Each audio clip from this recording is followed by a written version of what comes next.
Hello everyone, good evening to all of you. Once again, welcome back on my YouTube channel Learn with Concept by Archana Vishwakarma. Now it's me signing in. Hope you all are good now at your home. Be safe, stay safe. Now as you know that हमारा course 4 का series चल रहा था language across the curriculum, जिसके बारे में हम detail study कर रहे थे और हमारा यूनिट 3 भी कंटिन्यूएशन में है. होपफुली वो भी बहुत जल्दी हो जाएगा. तो कोर्स 4 की पूरी प्लेलिस्ट कंप्लीट हो जाएगी. आप वहाँ से वीडियोस देख सकती हैं कोर्स 4 के रिगार्डिंग. और इसके अलावा मैं आपको हमेशा बोलती आई हूँ प्रीवियस की वीडियो में कि जो ये कोर्स 4 के वीडियोस हैं वो आपको कहीं ना कहीं हेल्प करेंगे. पैडागोजी ऑफ इंग्लिश के पोर्शन के लिए हेल्प कर सकते हैं आप. Whether you are going for the another teaching examination purpose point of view से भी आपको हेल्प करेंगे. तो चलिए आज का टॉपिक स्टार्ट करते हैं. ठीक है, बेसिकली इससे पहले हम टेक्निक पढ़ रहे थे. टेक्निक वाले मेथड में हमने डिस्कशन मेथड किया, नोटेशन किया, स्टोरी टेलिंग किया. ठीक है, डिटेल में पढ़ा हमने. उस वीडियो को देख लीजिएगा, वीडियो अपलोड हो गए हैं. आज का जो मेथड है ड्रामेटाइजेशन. ड्रामेटाइजेशन का मतलब है आपका रोल प्लेइंग या किसी भी तरीके का अभिनय करना. ड्रामेटाइजेशन का मतलब मैंने क्या बोला, रोल प्लेइंग. रोल प्लेइंग मतलब किसी भी प्रकार का रोल प्ले करना या ड्रामा करना, या एक तरीके से हम बोल सकते हैं नाटक करना या अभिनय करना भी हो सकता है. ठीक है, आप जानते ही हो और बेसिकली हम ये कई जगह यूज़ भी करते हैं. तो जो रोल प्लेइंग मेथड है या इसको अभिनय करना भी बोल सकते हैं, dramatization in English and role playing in English. तो द वर्ड ड्रामा, ड्रामा का मतलब ही होता है टू एक्ट और टू डू. ड्रामा का मतलब होता है कुछ करना, कुछ एक्ट करना, कुछ नाटक करना और कुछ उसको करके देखना. ठीक है, तो ड्रामेटाइजेशन बेसिकली क्या होता है, हम ये सोशल साइंस की टीचिंग के लिए ज़्यादा यूज़ करते हैं ड्रामेटाइजेशन मेथड. बाकी तो हम और भी मेथड के लिए कर सकते हैं और भी सब्जेक्ट्स के लिए कर सकते हैं, बट बेसिकली ये सोशल साइंस की जो टीचिंग होती है उसमें हम जो ह्यूमन लाइफ के बारे में पढ़ते हैं. आपको पता है सोशल साइंस में हम बहुत सारी चीज़ें पढ़ते हैं, history, geography, civics, economics, politics, है ना. तो जितने भी सोशलिस्टिक टीचिंग मेथड होते हैं या सामाजिक विज्ञान के जो मेथड होते हैं वहाँ पे ड्रामेटाइजेशन या नाट्यकरण जिसको बोल सकते हैं या रोल प्लेइंग का मेथड यूज़ किया जाता है. क्यों यूज़ किया जाता है, वहाँ पे ह्यूमन लाइफ की स्टडी करनी होती है उस पर बल देने के लिए, या स्पेसिफिक हम ह्यूमन लाइफ के बारे में बात करते हैं. तो इस मेथड में होता क्या है, हम किसी घटना के बारे में स्टडी करते हैं, किसी का कैरेक्टर जानने की कोशिश करते हैं. इसके अलावा हम को कोई मूवी पसंद है या हमको हिस्ट्री का कोई पार्ट पसंद है या हिस्ट्री का कोई हमें कैरेक्टर पसंद है तो उसका रोल प्ले करने की कोशिश करते हैं. इस तरीके से मतलब जैसा वो रोल पास्ट में रहता है तो उसको हम एक्सपीरियंस के माध्यम में, पास्ट के एक्सपीरियंस के माध्यम से हम प्रेजेंट में करने की कोशिश करते हैं. तो इससे क्या होता है कि जो हम प्ले करते हैं या जो हम ड्रामा करते हैं उसमें एक इंटरेस्ट क्रिएट होता है, बच्चों का इंटरेस्ट लेवल काफ़ी अच्छा हो जाता है और हम चीज़ों को या उस कैरेक्टर को, उस पार्ट को बहुत अच्छे से समझ जाते हैं, जिसके लिए हमारी लाइफ रिस्पॉन्सिबल है या हमारे जीवन में उसका काफ़ी योग है. आपने ये देखा होगा कि बच्चे जब प्ले करते हैं तो एक नेचुरल फॉर्म में एक्टिंग करने के लिए बोला जाता है. यानी कि उनको बोला जाता है कि अगर वो किसी का भी कैरेक्टर कॉपी कर रहे हैं, किसी का भी रोल प्ले कर रहे हैं तो वो बिल्कुल उनकी छवि उनके अंदर दिखनी चाहिए. जैसे कोई लड़की है, रजिया सुल्तान का रोल प्ले कर रही है तो उसका गेटअप भी वैसा ही होना चाहिए उस नाटक में, उसका ड्रामा भी वैसे ही होना चाहिए, उसके डायलॉग्स वगैरह ये सारी चीज़ें, इवन उसका फेशियल एक्सप्रेशन भी इस तरीके का होना चाहिए जैसा रजिया सुल्तान थी. तो ऐसे बहुत सारे नाटक हैं, ऐसे बहुत सारे ड्रामा हैं जिनको बच्चे करते हैं और करके अपनी नॉलेज में एक्सप्लोरेशन लाते हैं. नाटक देखिए क्या होता है, एक तरीके से हम बोल सकते हैं जिसका भी कैरेक्टर हम उठाएंगे, जिसकी भी लाइफ के बारे में हम बताएंगे उसको बिल्कुल रियल लाइफ से कनेक्ट करके बताएंगे. आई मीन टू से कि जो भी प्ले कर रहा होगा बच्चा या जो भी नाटक कर रहा होगा बच्चा, जिस भी कैरेक्टर को वो जिएगा बिल्कुल उसमें नवीनता, मतलब एक कहते हैं ना कि ओरिजिनलिटी लाएगा. मतलब उसको ये फील होना चाहिए कि हाँ मैं इनका कैरेक्टर प्ले कर रहा हूँ तो मैं इस टाइम के लिए मैं वही हो गया हूँ. ठीक है, तो ये है ड्रामेटाइजेशन और इसमें एक तरीके का एक्ट भी कर सकते हैं हम, कुछ भी काम कर सकते हैं. ठीक है, चलिए देखते हैं इसकी क्या एडवांटेजेस हैं हमारी लैंग्वेज टीचिंग में ड्रामेटाइजेशन की. In dramatization an individual attempts to act और to do as somebody else has acted और expected to act at a certain time in a certain place and a certain situation.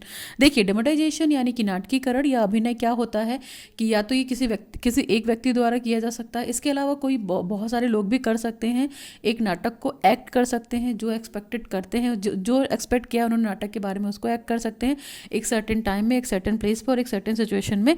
मतलब कहीं भी किया जा सकता है, किसी भी प्लेस पे किया जा सकता है, किसी भी एक्सपेक्ट तरीके में किया जाता है, किसी भी स्टाइल में किया जा सकता है. ठीक है, ड्रामेटाइजेशन के मेथड को फॉलो अप करने के लिए. और ड्रामेटाइजेशन जो होता है वो एक तरीके का रोल होता है. ठीक है, परफॉर्मेंस होती है बच्चों की. ठीक, फिर ये जो होता है कन्वर्सेशन होता है, कन्वर्सेशन इन द सेंस में कि वो डायलॉग्स बोलते हैं ना आपस में। अगर बहुत सारा प्ले मतलब उस प्ले में, उस नाटक में, ठीक है, उस अभिनय में बहुत सारे लोग इन्वॉल्व हैं, तो सभी अपने अपने डायलॉग्स को बोलेंगे, तो जाहिर सी बात है कन्वर्सेशन भी होगा, वर्बल भी हो सकता है, इमोशनल भी हो सकता है, उनके एक्सप्रेशंस भी काफ़ी इंप्रूव होते हैं, फिर उनके थॉट्स में काफ़ी हेल्प होता है ना। थॉट इन द सेंस कि उनकी जो विचारधारा होती है वो बिल्कुल नाटक के अकॉर्डिंग हो जाती है, बिल्कुल ड्रामा कर करके बोलते हैं। और प्रोनाउंसिएशन भी बहुत अच्छा रखते हैं, मतलब टोन भी अच्छा रखते हैं, वॉइस भी अच्छा रखते हैं, लैंग्वेज स्टाइल बहुत अच्छे तरीके से बोलते हैं। उनको नहीं आती है तो वो प्रैक्टिस करने की कोशिश करते हैं और अपने आप को रजिस्टर्ड करते हैं और बाकी बच्चों को भी कुछ ना कुछ सिखाते हैं। तो जो ड्रामेटाइजेशन है वो कहीं ना कहीं हमारे verbal and non verbal communication की स्किल है, जो कि हम चीज़ों को बोलकर भी बताते हैं, ड्रामा करके भी बताते हैं, इसके अलावा कुछ इमोशन के माध्यम से भी बताते हैं। तो ये स्टूडेंट के लिए बिल्कुल हेल्प करती है, बेस्ट लर्निंग है बाय डूइंग द एक्सपीरियंसेस, है ना। आप ये देखोगे कि हिस्टोरिकल इवेंट्स वगैरह जो होते हैं, जो हिस्ट्री वगैरह होती है, भारत के पास्ट की बात करें तो हम हिस्ट्री हो गई आपके, तो हिस्ट्री के बहुत सारे प्लेस होते हैं हमारे हमारे मतलब स्कूल में, इंस्टीट्यूट में होते हैं ना। लिटरेचर हेल्प करती है, जानने में हेल्प करता है कि पहले के लोग कैसे रहते थे, ठीक है। इसके अलावा पहले नाटक कैसे होते थे, स्टेज कैसा होता था, डेकोरेशन कैसे होती थी, इस तरह की चीज़ें, ठीक है। तो जैसे जैसे हमें ज़रूरत पड़ती है हम वैसे वैसे प्ले करते हैं, और कभी भी कर सकते हैं, कहीं भी कर सकते हैं, एक सर्टेन टाइम में कर सकते हैं। Now, in history, dramatization means the reconstructing of an experiences in the past which is of historical significance. अगर हम ड्रामेटाइजेशन की हिस्ट्री की बात करते हैं तो इसका मतलब क्या होता है कि चीज़ों को दोबारा से बनाना, ठीक है। जो हमारा पास्ट का एक्सपीरियंस रहा या जो हमारी पास्ट की हिस्ट्री रही है उसकी सिग्निफिकेंस वैल्यू को देखकर हम आज करंट में ये काम कर रहे हैं। मान लीजिए हमारा एक्सपीरियंस था किसी भी नाटक के रिगार्डिंग और उसको ये नाटक हम आज प्ले कर रहे हैं, तो जाहिर सी बात है हम आज के अकॉर्डिंग की बात करेंगे तो इसमें हमारी जो हिस्ट्री होगी वो काफ़ी सिग्निफिकेंट रोल प्ले करेगी। क्यों? क्योंकि उस हिस्ट्री को देख कर ही हम अपने नाटक की क्या कर पाएंगे, या तो उसकी कास्टिंग कर पाएंगे, उसकी प्लेइंग कर पाएंगे, उसको ड्रामेटाइज कर पाएंगे। It is the attempt to transmute the barrier time and the place relive the experiences concern.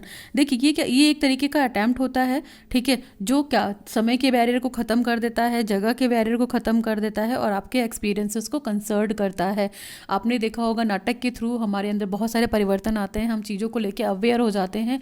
ऐसे बहुत सारे ड्रामे होते हैं, ऐसे बहुत सारे नुक्कड़ नाटक होते हैं जहाँ से बच्चे बहुत कुछ टीच करते हैं। छोटे छोटे आप ये देखेंगे अवेयरनेस से रिलेटेड बहुत सारे प्रोग्राम कराए जाते हैं इस ड्रामेटाइजेशन में, जिससे बच्चे बहुत कुछ सीखते हैं, उनके प्ले को, उनके कैरेक्टर को जीते हैं। जो भी नाटक में इन्वॉल्व होते हैं, जो भी ड्रामा में इन्वॉल्व होते हैं, पात्र या कास्ट या कैरेक्टर, वो पूरी तरीके से उसमें रम जाते हैं, वो पूरी तरीके से उन्हीं की लाइफ जीते हैं उस थोड़े टाइम के प्ले के लिए। तो इससे बच्चे बहुत कुछ सीखते हैं और बहुत अच्छा एक्सपीरियंसेस होता है। नेक्स्ट है in dramatization children plays the roles of the personality in history.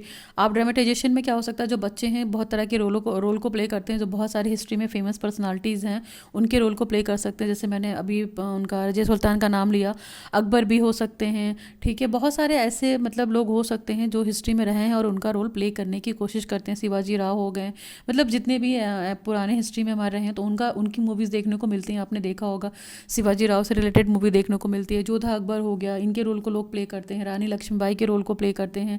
इससे रिलेटेड बहुत सारी मूवीज़ वगैरह भी बनी हैं। तो ये सब कहीं ना कहीं हिस्ट्री से प्रेरित मूवीज़ हैं और वो उन्हीं के अकॉर्डिंग नाटक भी करते हैं। जैसा उनका पहले का कैरेक्टर था, when a child plays the role of Ashoka he had to feel like the character and to a degree must have become the character. जब भी कोई बच्चा, अब अशोक का रोल मान लीजिए प्ले करता है, ठीक है, अशोक आपको पता है किंग थे, ठीक है, तो अशोक का रोल अगर कोई प्ले कर रहा है तो उसको फीलिंग भी कैसी आनी चाहिए, अशोक वाली आनी चाहिए। उसका जो कैरेक्टर होना चाहिए वो कैसा होना चाहिए, बिल्कुल अशोक की तरीके का वो कैरेक्टर होना चाहिए। नेक्स्ट है other person feel the character is a real Ashok. जो दूसरा पर्सन है, जिसको जो देख रहे हैं, मतलब ऑडियंस जो हमारी देख रही है ड्रामे को, वो फील करे कि हाँ ये सच में अशोका है। thus the dramatization is the only way of making historical experiences real. This is the only way of learning by doing in history. देखिए जो ड्रामेटाइजेशन है कहीं ना कहीं जो हमारी हिस्ट्री होती है, हिस्ट्री का जो अनुभव होता है उसको रियल में कन्वर्ट करने की कोशिश करता है। इसके अलावा एक ऐसा रास्ता है जहाँ पे चीज़ों को हम करके सीखते हैं। और ह्यूमन बीइंग जो हमारी हिस्ट्री है, तो जो हमारी हिस्ट्री है पास्ट है, और जो पास्ट से लेकर अभी प्रेजेंट तक का जो एक्सपीरियंसेस है उसको कहीं ना कहीं हम ड्रामा के फॉर्म में लर्निंग बाय डूइंग के कॉन्सेप्ट को यूज़ करके कर सकते हैं, ठीक है। नेक्स्ट है children who do not directly participate in the dramatization but only witness it who also develop an emotional attachment towards the character। कभी कभी क्या होता है, सारे बच्चे तो पार्टिसिपेट नहीं कर पाते हैं डायरेक्टली ड्रामेटाइजेशन में या ड्रामा में, लेकिन वो बच्चे आई विटनेस होते हैं और देखते हैं, और देख कर भी उनके अंदर क्या होता है, इमोशनल अटैचमेंट हो जाता है जो भी कैरेक्टर सामने वाला दूसरा स्टूडेंट प्ले कर रहा होता है। तो कैरेक्टर अटैचमेंट भी हो जाता है बच्चों के अंदर। इस चीज़ को लेकर हम इसके बारे में भी बात कर सकते हैं कि जो भी वो मतलब जो भी उसका स्टेज है, जो भी बच्चा प्ले कर रहा है, स्टेज पे परफॉर्म कर रहा है, तो उसकी लाइफ को देखकर, उसकी जीवन शैली को देखकर, उसके स्टाइल को देखकर, उसके प्ले को देखकर, कैरेक्टर को देखकर हम इमोशनली अटैच्ड हो जाते हैं। आपने ये देखा होगा, मूवीज़ वगैरह देखते हैं तो उसमें अगर बहुत सैड वाला सीन आता है या बहुत वैसा क्राइंग वाला सीन आता है, दुख वाला सीन आता है, तो हमारे अंदर इमोशन दुख वाले डेवलप हो जाते हैं। कॉमेडी का आता है तो हम बहुत तेज हंसते हैं, तो ये सारी, फियर का आता है तो हम डर जाते हैं, तो ये सारी इमोशन ड्रामा को देखकर क्रिएट हो जाते हैं हमारे अंदर selfly. Dramatization provides opportunity for the imparting historical information in the emotional situation. Dramatization क्या होता है, एक तरीके की अपॉर्चुनिटी प्रोवाइड करता है कि जो हिस्ट्री वाली चीज़ें हैं, जो हमारी ऐतिहासिक सूचनाएं हैं, उनके लिए एक इमोशनल टाइप की सिचुएशन को क्या करे, कन्वर्ट करे, या उनके बिहेव को या उनकी एक्टिविटी को यहाँ पे जिए, जिससे जो हमारा सोशल डेवलपमेंट है और जो हमारा कैरेक्टर है, मतलब ह्यूमन बीइंग अ ह्यूमन, हम कैरेक्टर हैं और हम इमोशनल से अटैच्ड हैं, है ना। हमारे अंदर इमोशन है, किसी के दुख को देखकर हम दुखी होते हैं, सुख को देखकर सुखी होते हैं, तो ये सारी जानकारी भी हमें हिस्ट्री से कहीं ना कहीं मिल जाती है। ठीक है। और नेक्स्ट अगर हम बात करते हैं तो यहाँ पे है टाइप्स ऑफ ड्रामेटाइजेशन। तो टाइप्स ऑफ ड्रामेटाइजेशन में, और बेसिकली देखिए ड्रामेटाइजेशन में क्या होगा, जो भी कैरेक्टर रोल प्ले कर रहा होगा बच्चा या स्टूडेंट, तो वो एक्टिव होगा, है ना, हर तरह से एक्टिव होगा, और वो क्या करेगा, प्रॉपर वे से अपने सारे डायलॉग को पढ़ के रखेगा, पहले से प्रिपरेशन करके रखेगा, है ना, क्योंकि उसको इंटरेस्ट होगा। आपने देखा होगा बहुत से बच्चों को एक्टिंग करने में बहुत इंटरेस्ट होता है, वो एक्टिंग का कोर्स भी करते हैं, और एक्टिंग का कोर्स करते करते वो एक्टर बन भी जाते हैं। यहाँ पे है फिर टाइप्स ऑफ ड्रामेटाइजेशन, क्या होते हैं ड्रामेटाइजेशन के टाइप्स। तो दो टाइप यहाँ मैंने लिखा हुआ है, एक तो लिखा हुआ है एक्सटेम्पोर और दूसरा है प्रिपेयर्ड ड्रामेटाइजेशन। तो एक्सटेम्पोर ड्रामेटाइजेशन से प्रतीत हो रहा है आपको कि ये क्या है, ये परमानेंट नहीं है, अस्थायी नाटक है ना, तो इसके लिए प्रिपरेशन वगैरह नहीं करनी पड़ेगी, ये एज ए इंस्ट्रक्शन फॉर्म में होगा। Instruction without prior preparation is important to the children in the class through this method.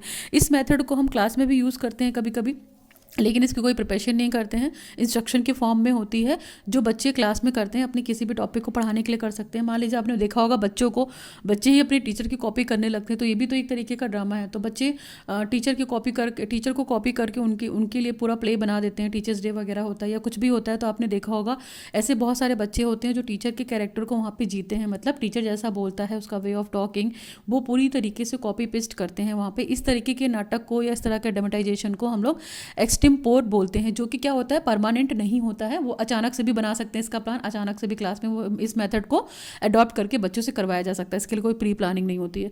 फिर है this process develops the power of thinking and imagination of the people. ये जो process है ये बच्चों के अंदर सोचने की क्षमता का विकास करता है, कल्पना शक्ति का विकास करता है विद्यार्थियों के अंदर। क्यों? क्योंकि उनको अचानक से बोल दिया जाता है कि चलो हम लोग को ये ड्रामा करना है या हम लोगों को ये काम करना है, तो बच्चे सोचने के लिए मजबूर हो जाएंगे, हाँ इस टीचर के ये क्या था, ये इस टीचर का कॉपी स्टेप था, हम इसको कॉपी करके अच्छे से बोल सकते हैं, इसमें और इम्प्रूवमेंट ला सकते हैं। तो इस तरह की चीज़ें होती हैं।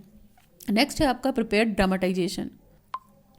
नेक्स्ट है आपका प्रिपेयर्ड ड्रामेटाइजेशन, यानी कि तैयार नाट्यकरण भी बोल सकते हैं इसको। तो इसमें बच्चे को थोड़ी सी प्रिपरेशन करनी पड़ेगी, जाहिर सी बात है, उसको एक्ट को परफॉर्म करने से पहले। In this type of dramatisation prepare is made before hand. मतलब ये क्या होगा, इस तरीके के ड्रामेटाइजेशन में, प्रिपेयर ड्रामेटाइजेशन में उसको बच्चे को पहले से जो नाटक बनाया गया है उसको प्रिपेयर करना पड़ेगा अपने हाथों के द्वारा।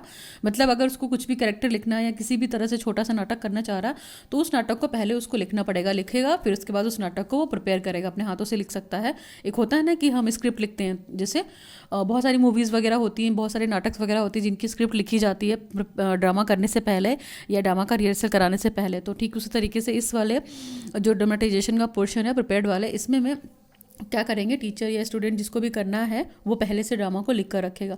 Student memorize dialogues and act according to the instruction. Student क्या करते हैं, यानी विद्यार्थी क्या करते हैं, अपने डायलॉग को याद कर लेते हैं और अपने एक्ट जो परफॉर्म करना होता है, उनको जो भी उनको इंस्ट्रक्शंस मिली होती हैं कि हाँ तुम्हारा ये नाटक प्ले करना है, तुम्हारा ये कैरेक्टर का ये नाम है, तुम्हारे कैरेक्टर का ये डायलॉग है, तुम्हारी एंट्री यहाँ पे है, तुम्हारी एग्जिट यहाँ पे है और तुम्हें ऐसे ऐसे करना है। तो पूरी तरीके से जो प्रॉपर इंस्ट्रक्शंस दी जाती है उनको, वो फॉलो अप करते हैं।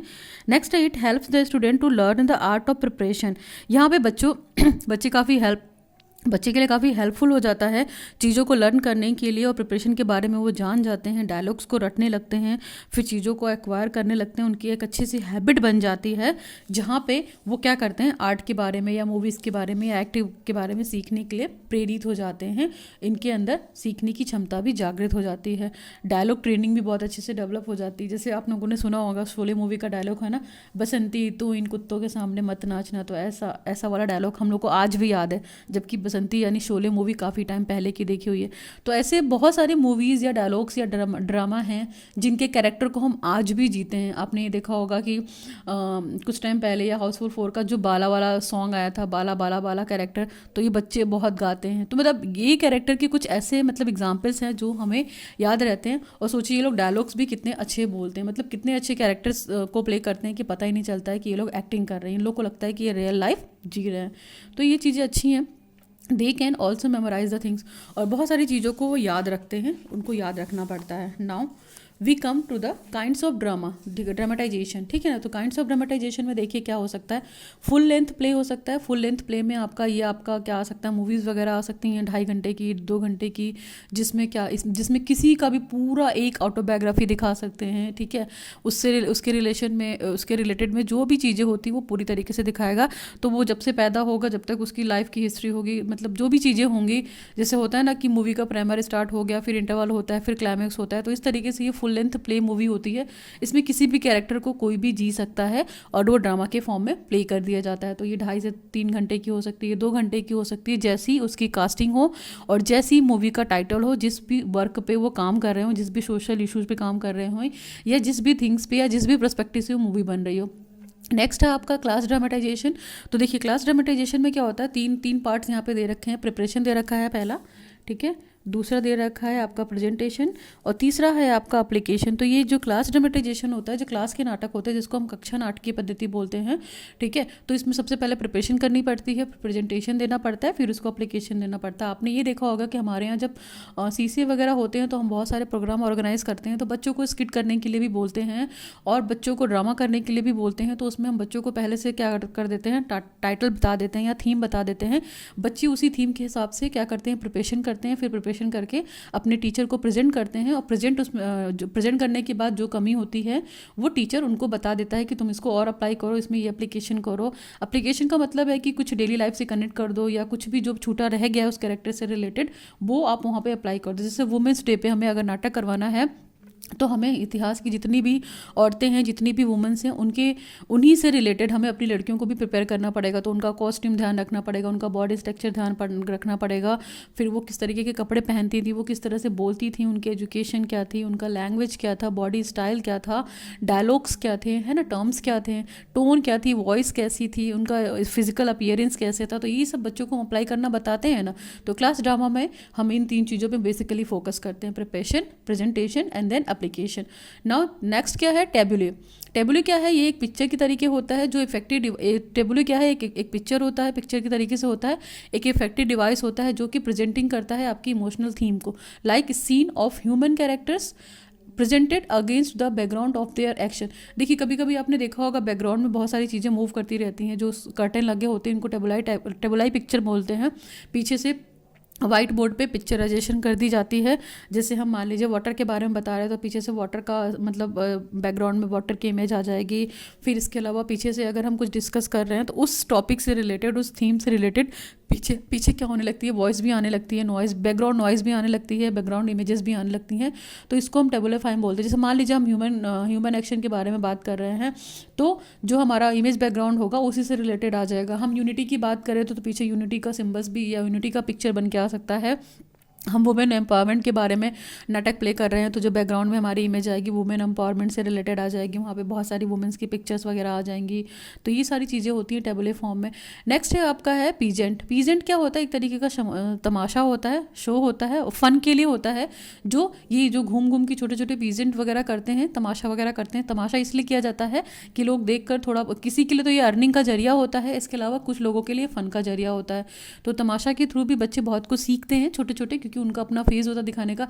आपने ये देखा होगा जो मदारी वगैरह होते हैं वो इस तरह के फ़न को करते हैं, है ना, गाँव-गाँव में जाते हैं और जाकर अपने बंदर का नाच दिखाते हैं, बंदरिया का नाच दिखाते हैं, तो बच्चे इसको देखते हैं और जिसको जो लगता है वो थोड़ा बहुत पैसा वैसा दे देता है, तो इससे अर्निंग भी होती है, उनके लिए तो ये अर्निंग होती है, उनका ये बिज़नेस होता है और दूसरे के लिए ये फ़न होता है। बच्चे जरूर बेसिकली ज़रूर देखते हैं, कहते हैं स्पेशली देखा होगा गाँव में बोला जाता है देखो बंदर बंदर का नाच हो रहा, बंदरिया का नाच हो रहा, तो ऐसे ए बंदर ऐसे नाच, तो बंदर उनके इशारों पे नाचता है। तो ये पीजेंट टाइप के तमाशे होते हैं जो कि किया जाता है, जिसको शो इसकी प्रैक्टिस होती है तभी होता है ये, और बच्चे इसको देखकर एंजॉय करते हैं, बड़े भी देखकर एंजॉय करते हैं, ठीक है, सभी के लिए फ़न होता है। नेक्स्ट है आपका शैडो प्ले। शैडो प्ले का मतलब होता है छाया नाट्य। आज की डेट में देखा जाए तो शैडो प्ले टेक्निकल चीज़ों की डिमांड है ना, टेक्निकल है ये बिल्कुल शैडो प्ले। आपने देखा होगा कि कोई कैरेक्टर प्ले हो रहा है तो उसकी जो शैडो होती है, जो उसकी इमेज होती है वो सामने स्क्रीन पर पड़ती है, तो इसके पीछे कहीं ना कहीं टेक्निकल स्किल्स डेवलप होती हैं, टेक्निकल चीज़ें होती हैं। तो यहाँ पे छाया के प्रति, इमेजेस के प्रति, शैडो के प्रति हम एंकरिंग कर या हम क्या बोलते हैं उसको मिमिक्री कर चीज़ों को बताते हैं, जिसकी शैडो हमें स्क्रीन पे दिखाई देती है, बट हमें वो व्यक्ति नहीं दिखाई देता है, लेकिन हमें उसकी स्क्रीन या छाया दिखाई देती है। जैसे कोई डायलॉग बोल रहा होता है, वो डायलॉग के अकॉर्डिंग वो जो व्यक्ति होता है पर्दे पे अपने कैरेक्टर को विजिबल करता है। इसको हम लोग शैडो इमेज बोलते हैं या छाया नाटक बोलते हैं, ठीक है। नेक्स्ट है आपका पपेट शो। पपेट शो जिसको हम कठपुतली का शो बोलते हैं, ये भी क्या होता है, एक तरह का प्ले होता है और ये भी अवेयरनेस के लिए बहुत अच्छा है ये प्ले। आपने देखा होगा पपेट शो में क्या होता है, गाने के माध्यम से भी पीछे कोई गाना गा रहा होता है और पपेट को ऐसे ऐसे मूव करा रहा होता है, तो बहुत सुंदर सुंदर होते हैं पपेट्स वगैरह, ठीक है। तो ये किसी थीम पे काम करते हैं, किसी जनरल टॉपिक पे काम करते हैं, अवेयरनेस के रिगार्डिंग काम करते हैं। जैसे वैक्सीनेशन का ही ले लीजिए, तो वैक्सीनेशन से रिलेटेड बहुत सारे पपेट शो हो सकते हैं कि पपेट आपस में बातचीत करते हैं ना। आपने देखा होगा एक इधर से बोल रहा है तो उसका जवाब इधर से आ रहा है, एक मूव करके आ रहा है, तो बहुत सारे ऐसे पपेट शो होते हैं जिनसे हमें नॉलेज मिलती है, जिनसे हमें इंफॉर्मेशन मिलती है। और ये भी एक तरीके से कहीं ना कहीं टीचिंग का एक फॉर्म है जहाँ पे बच्चे बहुत लर्न करते हैं, बड़े भी लर्न करते हैं। छोटी छोटी सोसाइटियों में देखा होगा पपेट शो अरेंज करते हैं लोग, ठीक है। इसके लिए हमें चार्ज भी पे करना पड़ता है अगर हम पपेट शो में देखने में इंटरेस्टेड है। बच्चों को बहुत मज़ा आता है कठपुतलियों को देखने में। इसमें कठपुतलियाँ होती हैं और पीछे बैकग्राउंड से जो भी इस नाटक की स्क्रिप्ट होती है वो नाटक के अकॉर्डिंग अपने डायलॉग्स को बोलते हैं और पपेट उसी के अकॉर्डिंग मूव करते हैं। तो ये बहुत इंपॉर्टेंट है पपेट शो आपकी नॉलेज को बढ़ाने के लिए। नेक्स्ट है आपका एडवांटेजेस। तो देखिए एडवांटेजेस क्या है ड्रामेटाइजेशन के। Through dramatization we can develop the creative instinct of the children. हम ड्रामा के थ्रू क्या कर सकते हैं, बच्चों के अंदर क्रिएटिव इंस्टिंक्ट यानी जो उनके अंदर छुपी हुई प्रतिभा है उसकी क्रिएटिविटी को जगा सकते हैं। इट हेल्प्स, नंबर 2 है it helps in the proper utilization of knowledge and activities of the children. यहाँ पे क्या करता है ये ड्रामेटाइजेशन मेथड, क्या हेल्प करेगा, बच्चे को प्रॉपर यूटिलाइज करेगा, उनके ज्ञान को क्या करेगा, उपयोग करेगा और इसके अलावा उनको एक्टिविटीज़ में इन्वॉल्व करेगा, है ना। नेक्स्ट हो सकता है it is psychological to help the developing the power of the learning in the student, learning of the student. ये क्या करेगा, देखा जाएगा तो बच्चों को एक साइकोलॉजिकल पॉइंट ऑफ व्यू से बच्चों को हेल्प करेगा, ठीक है। किस लिए हेल्प करेगा कि बच्चे की लर्निंग पावर और बेटर हो सके, है ना।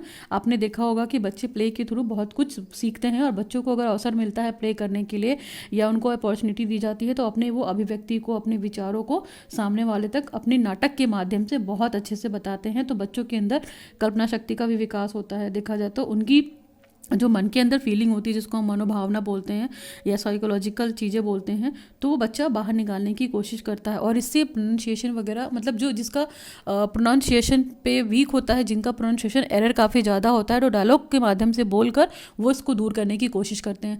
नेक्स्ट है it provides them an opportunity to acquire the knowledge through the activity. बच्चा एक्टिविटी के माध्यम से ज्ञान को अर्जन करता है और सारे बच्चे को जो अपॉर्चुनिटी मिलती है उसको वो बेनिफिट करता है, एक्वायर करता है। नेक्स्ट है it has to develop the power of self creativeness and activity. ये बच्चे के अंदर सेल्फ क्रिएटिवनेस यानी कि खुद से कुछ चीज़ें क्रिएट करने का अवसर देता है। इसके अलावा उसका विकास होता है और बच्चा एक्टिविटी करता है क्योंकि लर्निंग करके सीखता है, वो लर्निंग बाय डूइंग सीखता है। It has to develop the power of it has also help them to develop the power of sympathy and imagination. ठीक है, ये बच्चे के अंदर क्या करता है, कल्पना शक्ति का विकास करता है और सिंपैथी यानी क्या करता है, उनके अंदर अपने मन को, भाव को सामने वालों के लिए बताता है और सिंपैथी क्रिएट करता है। नेक्स्ट है power of observation also develop through this method. इस मेथड के द्वारा बच्चे की ऑब्जर्वेशन पावर काफ़ी विकसित हो जाती है। क्यों? क्योंकि पहले उस कैरेक्टर को वो क्या करता है, प्रॉपर वे से ऑब्जर्व करता है, फिर वो उस कैरेक्टर को प्ले करने की कोशिश करता है। It provides the education along with the precaution. ये क्या है, ये मेथड कहीं ना कहीं आपको शिक्षा प्रोवाइड करता है, किसके साथ, प्रिकॉशन के साथ चीज़ों को बताता है। क्योंकि देखिए हम कोई भी नाटक या प्ले करते हैं तो हमारी पूरी अच्छे से प्रिपरेशन होती है। अगर कोई भी डायलॉग इधर से उधर हो गया तो हमारे नाटक का जो पूरा कंटेंट है वो बिगड़ जाएगा, है ना, पूरा मतलब टारगेट या जो हमारा ऑब्जेक्टिव होगा वो बिगड़ जाएगा। तो इसलिए बहुत ही प्रिकॉशन के साथ ये नाटक किए जाते हैं, जिसमें बच्चा बहुत कुछ सीखता है एजुकेशन के साथ साथ। It also develop in the student the power of appreciation and the aesthetic sense. बच्चा इस विधि के माध्यम से, ड्रामेटाइजेशन के माध्यम से उनके अंदर अप्रिसिएशन की पावर डेवलप होती है। इसके अलावा वो एस्थेटिक वैल्यूज़ भी डेवलप होती हैं, जो हमारी एस्थेटिक वैल्यूज़ होती हैं उनको भी डेवलप करने की कोशिश करता है। क्यों? क्योंकि बहुत सारे लोग ड्रामा में इन्वॉल्व होते हैं, तो हर किसी से कुछ ना कुछ उनको सीखने को मिलता है और एक दूसरे को अप्रिशिएट भी करते हैं कि तुमने बहुत अच्छा प्ले किया था, मतलब मैंने तुमसे बहुत कुछ सीखा, दैट इज़, है ना। In the lower classes it is easy to teach the history of a student through this method in effective manner. देखिए छोटी क्लासेस में क्या कर सकते हैं, बहुत ईजी पड़ जाता है, बच्चों को कुछ भी सिखाना है आपको तो जो हिस्ट्री के स्टूडेंट हैं उनको मतलब इस मेथड के थ्रू आप क्या इफेक्टिव मैनर में उनको टीचिंग करा सकते हैं, किसी का भी प्ले करके बता सकते हैं, बच्चे बहुत अच्छे से सीखेंगे और बच्चे नाटक करने में बहुत इंटरेस्टेड भी होते हैं, आपने ये देखा होगा। Now we come to the limitation, advantages के बाद लिमिटेशन पढ़ते हैं, फटाफट पढ़ते हैं।